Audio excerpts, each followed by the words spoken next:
organisasi ini sangat penting untuk membangun relasi kan, Betul. membangun tali silaturahmi kan.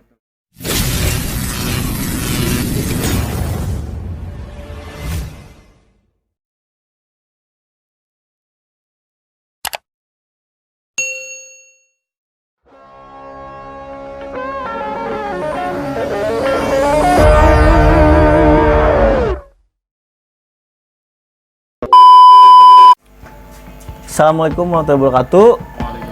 Oke. Sekarang kita ada di segmen terbaru ya dari Asbak Company. Nah, tapi sebelum kita memulai atau memberitahukan segmen apa itu, saya perwakilan dari Asbak Company mau mengucapkan Selamat Hari Buruh Internasional tanggal 1 Mei 2021 Merdeka. Nah, oke. Sekarang kita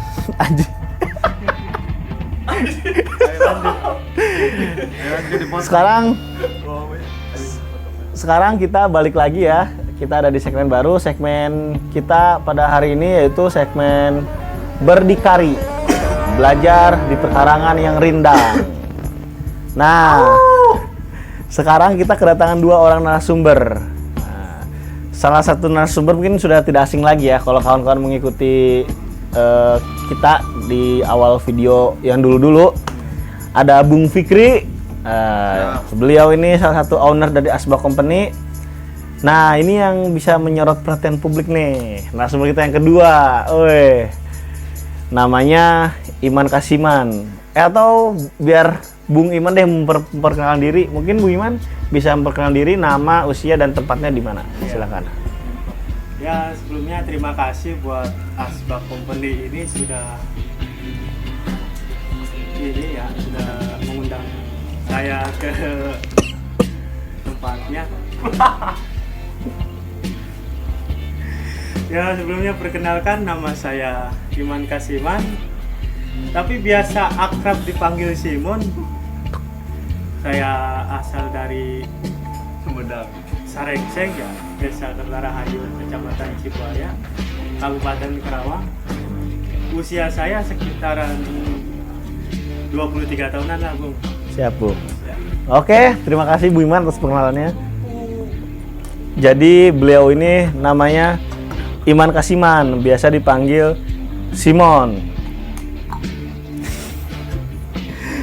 Nah, sebelum kita memulai, saya juga mau mengucapkan terima kasih ya terhadap owner Asbak Company masih mempercayakan saya menjadi host di segmen terbaru ini. Jadi dapur saya bisa ngebul.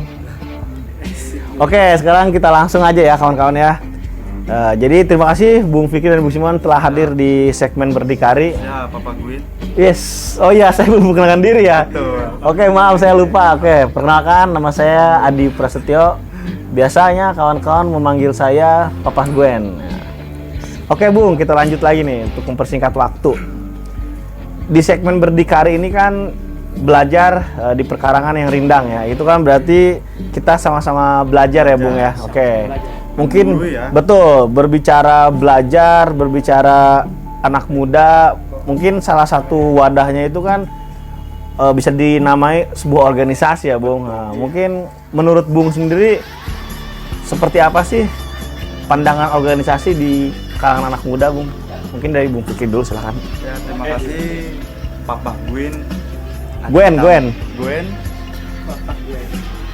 Menurut saya sendiri perihal anak muda yang berorganisasi itu sangat penting ya kawan-kawan.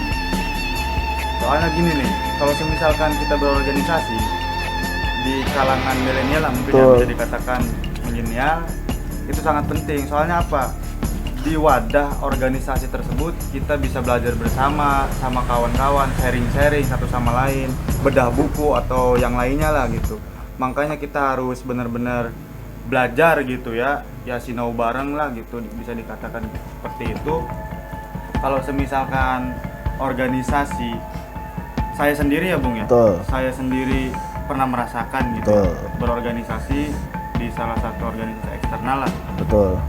Saya orangnya tipikal malu-malu waktu pertama kuliah lah gitu ya. Saya malu-malu dan gimana ya, grogi gitu, nervous lah. Ketika saya berorganisasi Nah di situ terbukalah apa namanya semangat saya untuk berorganisasi. Soalnya di situ kan kebanyakan gitu ya, di organisasi kan diajarkan lah ya sama kawan-kawan bareng gitu, bukan menggurui tapi kita belajar bersama gitu.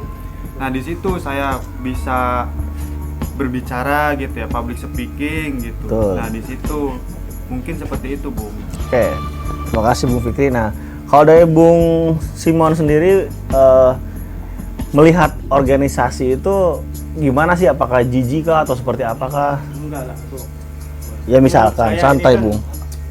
Buat para pemuda gitu ya, organisasi ini sangat penting gitu, untuk membangun relasi kan, Betul. membangun tali silaturahmi gitu, antar kawan gitu, antar teman gitu. Dan di organisasi juga menurut saya ya banyak ilmu-ilmu baru gitu ya, terutama kan dari pengalaman-pengalaman para senior-senior organisasi itu ya. Jadi buat para pemuda-pemuda gitu ya, para remaja gitu, organisasi itu sangat penting bagi kehidupan gitu. Di organisasi itu juga menurut saya gitu ya, gimana ya, jadi kita di dalam organisasi itu bisa membangun sebuah pertemanan kan ya, bisa membangun sebuah keluarga gitu ya. Bahkan kan organisasi itu biasa banyak orang kan disebut adalah keluarga kedua Iya. setelah keluarga kita yang di rumah gitu. Dan di organisasi ini juga bisa membangun bisnis gitu kan kita ya, antara para Banyak teman. faedahnya lah ya. Banyak faedahnya gitu. Di samping kita bisa menambah teman gitu ya, Cari Wawasan jodoh juga. ya. iya, Itu mungkin bonus lah, Bung. bonus gitu. Pastilah setiap pertemuan itu ya, setiap organisasi itu pasti ada orang-orang yang lebih pinter lah gitu, Berbagai lebih tipikal lah ya. berbagai tipikal gitu. Oke, terima kasih Bung Simon. Jadi mungkin gini ya, kita sebenarnya kan ketika kita berkeluarga ada ayah, ada ibu, ada anak, itu juga kan sudah dinamai sebuah organisasi ya Bung ya. Iya, Jadi organisasi. agak sedikit ironi jika ada pemuda yang jijik atau anti terhadap organisasi ya Bulu Bung. mata lah ya. Nah, dan bahkan ada gium ya, mungkin hampir semua orang sudah tahu bahwa kejahatan terorganisir akan mengalahkan kebaikan yang tidak terorganisir. Nah, Iya. karena sekarang kan kebanyakan orang yang katakanlah baik ya, atau katakanlah orang-orang yang anti terhadap organisasi itu kebanyakan orang yang baik ya Bung ya. Tapi yang dia mungkin belum memahami kenapa sih harus masuk organisasi. Nah, tadi sedikit banyak sudah dijelaskan oleh Bung Fikri dan Bung Simon bahwa salah satu alasan untuk masuk ke organisasi itu yang pertama bisa menambah relasi, yang kedua mengupgrade kapasitas otak atau berpikir kita, lalu yang ketiga juga bisa kita sama-sama mencari apa itu istilahnya Peluang-peluang lah ya. peluang-peluang, dan juga ada selalu ide-ide yang mungkin yang tadinya jika kita hanya sendiri tidak bisa terbentuk, ketika bersama-sama berpikir Realisasi lah. akhirnya terrealisasikan. Nah, berarti Bung Simon dan Bung Fikri ini tipikal orang yang mencintai organisasi ya. Mencintai organisasi. Mungkin- Saya tidak tutup mata. Betul, mungkin bisa bisa di-share lah pengalaman Bung selama berorganisasi Bung.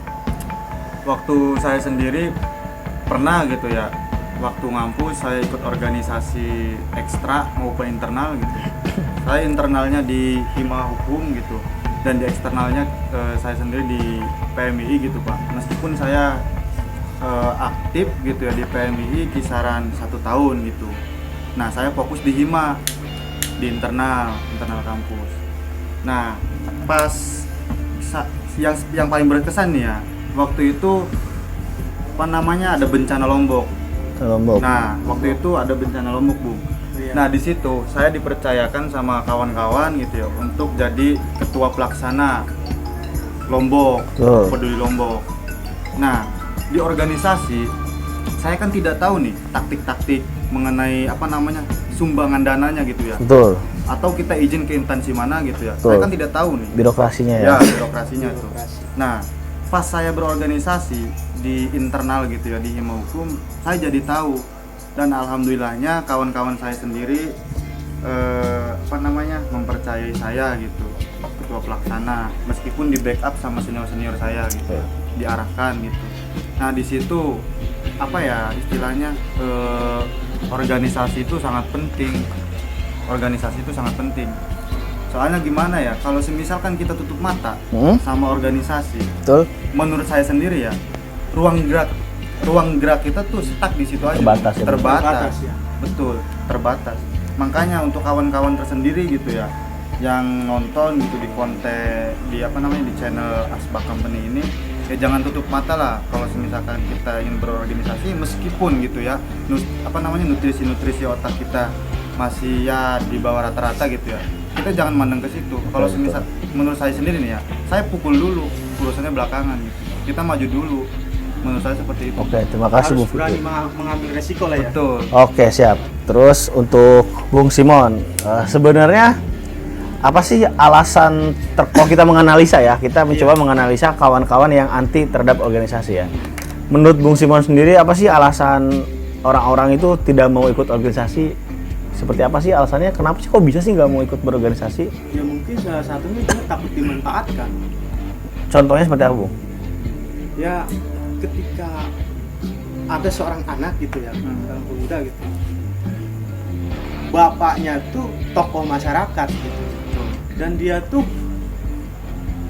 biasanya yang kayak gitu tuh ya suka di inilah sama bapaknya gitu ya, lu jangan suka ikut-ikut organisasi lah, lu pasti dimanfaatkan gitu. Ya.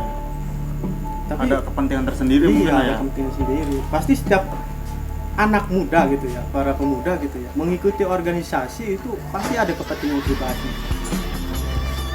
Entah itu buat mencari ilmu baru kah, mencari teman baru kah, mencari suasana yang baru gitu. Yang menurut saya orang yang para pemuda yang tutup mata terhadap organisasi gitu. Gimana jelasinnya gitu ya, agak susah gitu. Oke. Gitu ya. Oke, gini deh. Semisalkan saya tidak ikut berorganisasi, tapi saya tidak merugikan orang lain. Nah, itu seperti apa tuh tanggapan kawan-kawan dari Bung Simon dan Bung Fikri? Simon dulu sama. Tanggapan seperti itu ya. Ya.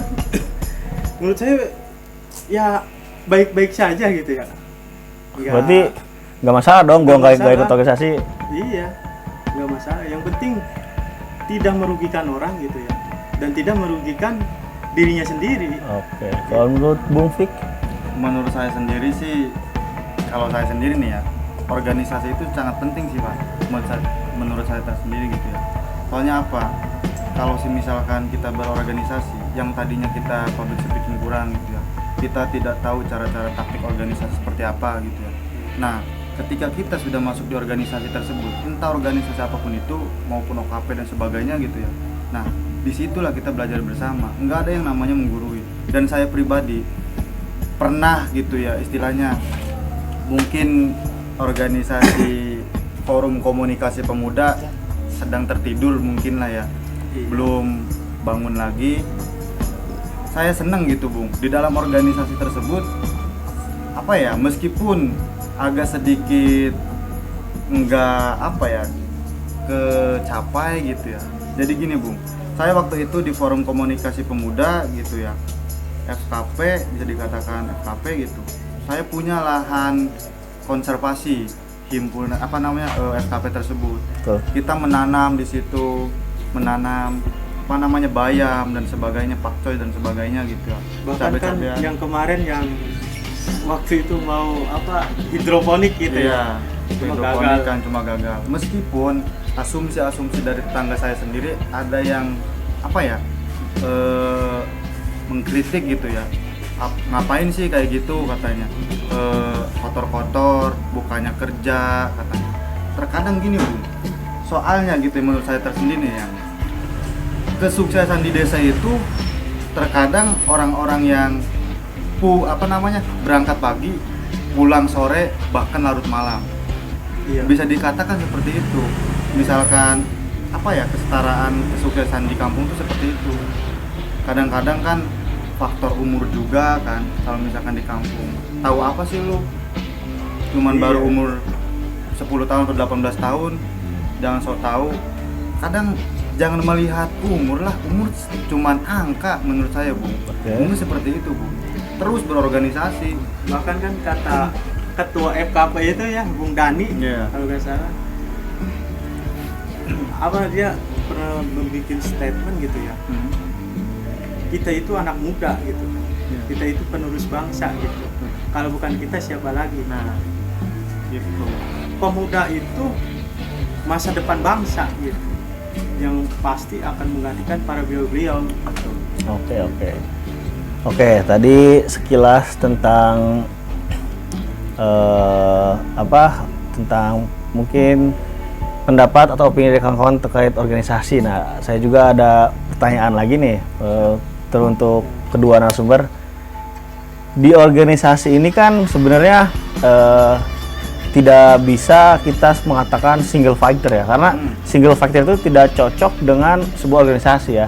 Menurut pandangan Bung sendiri, seperti apa sih orang-orang yang mengklaim dirinya itu single fighter atau pejuang sendiri di organisasi? Menurut saya gini nih, kalau misalkan kita berorganisasi tapi kita benar-benar pengen single fighter gitu ya, kita nggak bisa, Bu. Menurut saya sendiri nggak bisa. Soalnya gini, kekompakan itu benar-benar dirancang demikian rupa. Kalau misalkan kita single fighter maju sendiri gitu ya, single fighter, menurut saya sendiri gitu, itu bakal terbentur meskipun terbentuknya itu lama. Nah mungkin di situ, Bu. Soalnya gini ya, namanya organisasi itu harus meliputi beberapa kelompok gitulah ya, integritas, totalitas dan loyalitas tuh harus benar-benar. Kalau misalkan kita single fighter terus kitanya egois gitu ya, gue bisa sendiri gitu. Ya menurut saya tuh jangan mengikuti ego lah, meskipun kita tuh benar-benar menurut diri mereka tersendiri gitu ya, saya tuh mampu single fighter. Menurut saya tuh kurang gitulah kalau misalkan single fighter kayak gitu. Kita harus membutuhkan kekompakan, tetap membutuhkan orang lain ya. Nah, betul. Mungkin ada tambahan dari Bung Simon? Iya, organisasi itu kan kelompok gitu ya, ya. Bukan hanya Individual ya. individual gitu. Kalau ada yang tadi Single fighter. ya, itu nggak efektif lah. Betul. Kan kita harus start bareng-bareng gitu ya. Iya. Kita finish harus bareng-bareng gitu. Tapi Oke. balik lagi ke orang-orang yang tidak mau ikut organisasi, mungkin dia berpikir gitu ya, organisasi itu hanya untuk kalang-kalangan atas doang gitu, pemegang kursi-kursi jabatan tersebut gitu. Dan mungkin jika kita melihat dari definisi organisasi sendiri ya, organisasi itu kan suatu wadah atau tempat bagi sekelompok orang ya untuk mencapai sebuah tujuan. Iya. Mungkin mereka itu yang saya juga kurang tahu ya, ini minta pendapat kawan-kawan jika saya salah. Bahkan ketika dia kerja, dia pun masuk organisasi karena sebuah perusahaan juga disebut organisasi. Iya. Ketika dia diam di rumah juga organisasi. Betul. Ketika dia bermain dengan kelompoknya, Iya. itu juga namanya berorganisasi kan. Dia apakah mungkin dia mengatakan tidak suka organisasi, sebenarnya dia itu belum paham apa itu organisasi. Padahal dia itu kan dia juga selama hidupnya sehari-hari kan berorganisasi juga ya. Mungkin hanya yang membedakan definisi dia dan definisi kita mungkin ya terkait organisasi dia ya. memaknainya ya gitulah kan, namanya orang kan berbeda gitu Pak pandangannya organisasi seperti apa gitu. Seperti itu menurut saya tersendiri gitu. Namanya organisasi kan ya benar-benar sangat penting. Meskipun gitu ya, di dalam organisasi pastilah banyak gitu ya beda pemikiran gitu ya, enggak satu ideologi gitu. Itu lebih hidup kan organisasi itu kan itu ya. kan, Ada lebih dinamika. harmonis Ketika lah. ada yang berbeda pendapat Nah, gitu. di Di situ situ. kan kita berdiskusi gitu. Nah. Gimana cara jalan keluarnya, Iya. gimana cara menyelesaikannya permasalahan Dan tersebut. endingnya pasti bakal mengkerucut. Iya, Itu satu ideologi gitu. Kalau Iya. misalkan kita entah beda buku apa gitu ya, pastilah gitu istilahnya. Oke. Lalu kita lanjut, tadi kan Bung Simon mengatakan mungkin ada orang yang tidak mau berorganisasi karena takut dimanfaatkan ya. Iya. Tapi kan organisasi itu kan sebenarnya kan tadi yang saya katakan suatu wadah untuk mencapai sebuah tujuan. Di mana sebuah tujuan berarti kan harus ada yang memanfaatkan dan yang dimanfaatkan. Jadi salah satu kuncinya mungkin apakah kesalahan dari si organisatoris itu sendiri yang tidak mau mensosialisasikan terhadap kawan-kawan pemuda yang awam yang belum mengerti organisasi. Jadi istilahnya gini Om, ada gap antara yang sudah paham tentang organisasi Iya. dengan orang yang belum tahu organisasi. paham. Iya, belum paham. Apakah Sehingga ada dia mengira, betul? iya. Apakah ada kemungkinan di situ nggak, Bung? Tapi gimana ya, menurut saya gitu Bung ya, setiap organisasi maupun organisasi sosial gitu ya, kita berfokus di sosial gitu ya, pasti ada kepentingan politik. Kita berarti di sini kita kerucutkan ya, kita Iya. berbicara organisasi non profit ya, jadi Iya. bukan perusahaan ya, kita organisasi. Sekarang ini kan Bung ini kan salah satu organisatoris lah ya, orang-orang yang aktif di organisasi. Mungkin bisa di-share Bung, apa sih manfaatnya selama Bung bergabung di organisasi yang sudah Bung rasakan ya? Mungkin jangka pendek dan jangka panjang, silakan. Menurut saya sendiri nih mengenai organisasi dan manfaatnya itu sangat banyak lah ya. Pada dasarnya kan manusia itu adalah makhluk sosial, betul kan Bung? Iya. Betul, betul. Nah, pada dasarnya manusia itu Mutualisme ya gitu. makhluk sosial dan harus berinteraksi satu sama lain, individu dengan individu, individu dengan kelompok maupun kelompok dengan kelompok. Betul. Nah, manfaat organisasi yang pertama itu kita bisa membangun kinerja dan kerjasama satu organisasi tersebut kan. Yang kedua, kita bisa melatih public speaking, dan yang ketiga, kita bisa belajar gitu ya tentang kepemimpinan.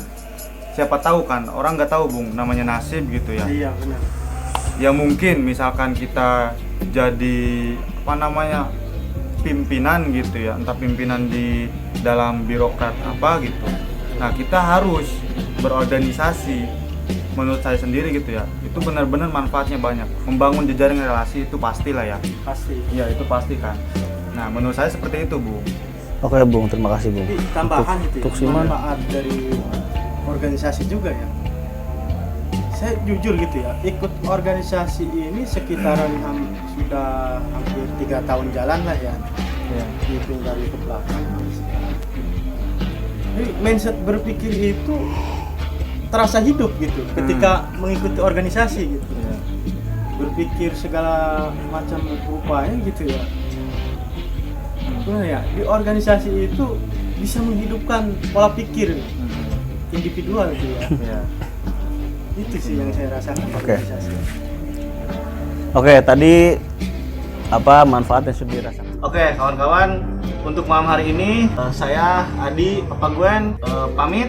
Wassalamualaikum warahmatullahi wabarakatuh.